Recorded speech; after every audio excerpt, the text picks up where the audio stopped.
राज्यातील 12 जिल्हा परिषदांच्या निवडणुकांची तयारी आता सुरू करण्यात येते। या निवडणुकीसाठी 7 फेब्रुवारीला मतदान होणार आहे, तर 9 तारखेला याचा निकाल देखील घोषित केला जाणार आहे। या निवडणुकीच्या मतदानाच्या दिवशी शिक्षकांना इलेक्शन ड्युटी करावी लागते, मात्र काही शिक्षकांची इलेक्शन ड्युटी आता रद्द होते। केंद्रीय शिक्षक पात्रता परीक्षा असलेल्या शिक्षकांची इलेक्शन ड्युटी रद्द होते। मतदानाच्या दिवशीच ही परीक्षा असल्यामुळे या शिक्षकांची इलेक्शन ड्युटी रद्द करण्याचा निर्णय घेण्यात आलाय। सोलापूर प्रशासनाने हा निर्णय घेतलेला आहे, त्यामुळे या निर्णयामुळे जवळपास 2000 शिक्षकांची इलेक्शन ड्युटी आता रद्द होते।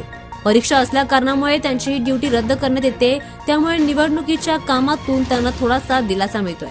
7 तारखेला मतदान होतंय, तर 9 तारखेला निकाल लागतोय। त्याच दिवशी CTET म्हणजेच केंद्रीय शिक्षक पात्रता परीक्षा देखील होते आणि या परीक्षेसाठी जिल्ह्यातील सुमारे जवळपास 2000 शिक्षकांनी अर्ज केलाय। त्यांची परीक्षा असल्यामुळे त्यांना यातून निवडणूक ड्युटीमधून सवलत दिली जाते, त्यामुळे त्यांना याऐवजी इतर पर्यायी शासकीय कर्मचाऱ्यांची इलेक्शन ड्युटी नियुक्त केली जाईल असं देखील म्हटलं जातंय। त्यामुळे परीक्षा असलेल्या शिक्षकांना मोठा दिलासा